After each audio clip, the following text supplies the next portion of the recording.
that over there. Paul, I got to ask you something. Yeah. Look at you, cracking. You guys play again today, right? The Yankees. We do. You just go right, okay? You got past the Guardians. As this old sports fan, I was just joking about this with somebody. I just found it so fucking funny that you guys got so mad at the fucking rocking the baby thing that the guy did, considering what you can do after you hit a home run now. Like, you can literally stand at home plate, watch the ball, look at the pitcher like you ain't shit, look at that, and start your trot after the ball hits the fucking stands. Fucking go down the first baseline with your goddamn dick out. Right. No problem. Right. The next guy's not getting beamed. However, if you pretend to rock a baby to sleep while rounding second base, all of the Bronx is going to lose their fucking mind. Why is that? Here's why. Because based on everybody that I talked to and the Yankee fan base, everybody was texting with each other going, when he was doing it around first and then second and then third, and he kept doing it home, nobody knew what it meant. And Bob Costas kept going, we don't know. We're going to try to figure out what it means. So then my son Lucas goes, Dad, he's calling Garrett Cole, the pitcher, a baby. And I'm like, no, he's not. He's did it the whole way. There's an inside thing going on. And then they came back and they go, he's in fact calling him a baby.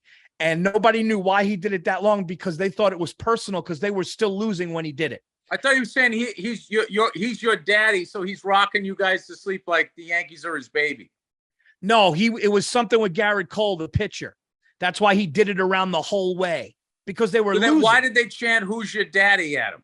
Because Pedro Martinez said on the MLB Network, he goes, they should do that. That's what they did to me. They should do that. And then that's what they did. Pedro Martinez. He didn't say they should do that. He was saying, like, you got to watch out or they'll start chanting that.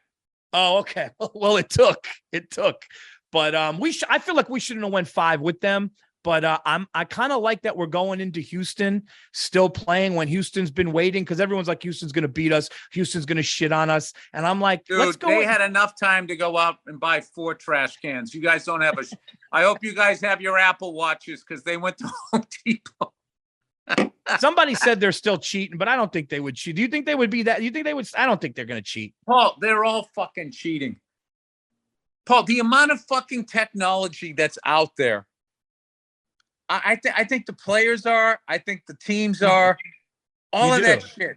The fact that the owner of the Astros is going to sit there and act like he didn't notice somebody drilling a hole in the fucking of the arena that he owns and sticking a fucking camera out there, whatever the fuck they were doing. I mean, yeah, is ridiculous. It's the same way baseball acted like they didn't realize everybody was on steroids. They were like, what? It's the same way the Tour de France acted like they didn't realize everybody was on fucking drugs. You know, and when Lance Armstrong blew up that sport and they all made a ton more fucking money because of what he was doing over there, they didn't give any of the money back. All they do is act outraged. Well, this is not how we want to run the sport. It's exactly how you want to run the sport. I got a question for you. And be honest. Be honest. Do you think, because I got into an argument with somebody about this, Aaron Judge hit 62 home runs, okay? And somebody's like, yeah, he's juicing. And I was like, well, if you look at how fucking skinny he is, I was like, I don't really think he's juicing, and I don't think he's the type of guy to juice. Obviously, I don't know the kid. And he's like, well, now they have synthetic shit. And I just feel like after everything that happened, I don't, maybe it's my naiveness, but the way I think of that kid and the way he looked and the way he swings a bat, I think he's just so big. I don't think he's juicing. Do you think he's juicing? No, I think he hits in a really home run friendly park is the only thing you could give him shit for. He gets to play 80 games in that wiffle ball field, which goes back to you saying you could hit one at Fenway. I think you could hit one at fucking Yankee Stadium with that breeze behind you, the wind at your back, whatever the fuck goes on out there. How they were talking, how they had to do shit to like tone it down. Remember when they first opened that stadium and everything was just flying out of there? Yeah, to right field, yeah. Yeah, I don't think you guys did it on purpose, but there was just something about the design and I don't know what was going on, but I don't think I look at him like what he did is more impressive than McGuire and Sosa. I don't think he's as good as Barry Bonds at his best. He's No. bigger than he is, but like I don't think he's. I always thought that Barry Bonds was a victim of the steroid era because everyone took steroids and surpassed what he was doing. So then he said, "Fuck it, here's me on steroids." And then he was a cunt, and he was also black, so the sports writers got extra all over him. When it would have helped him if he looked like Howdy Doody like me. I don't think they would have. It would have hated him as much. But I think Barry Bonds is one of the greatest of all time. I don't look at his fucking home runs. Like he's not an over 700 home runs guy without juice. I just don't think he is. I don't think, Pujols just hit 700.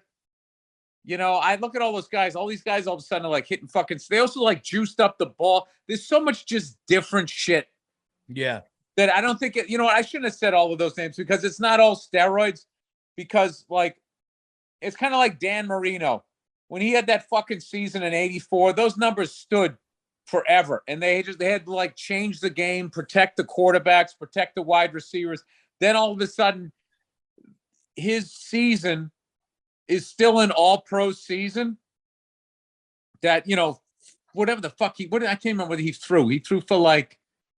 No one had ever thrown for 5,000 yards. And he threw for like 5,700 yards, something fucking crazy in '84. Andrew, can you pull up that stat if you don't mind? No, it was like 5,000, right? No, it was over 5,000. Over 5,000, yeah. Yeah.